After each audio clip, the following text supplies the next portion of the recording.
In this video I'm going to show you how you can quickly turn on flashlight on your iPhone device. That is quite simple and easy to do, guys, so let's begin. And first open up Control Center, make a swipe from the top right corner, and here you can find flashlight icon.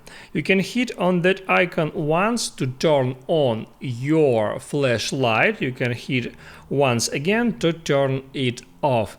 And also you can hold down on that icon to bring up this feature.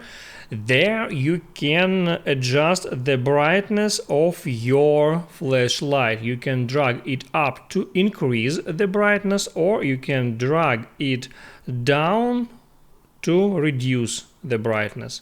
And guys, that's how it works. If this video helped you out, don't forget to like and subscribe.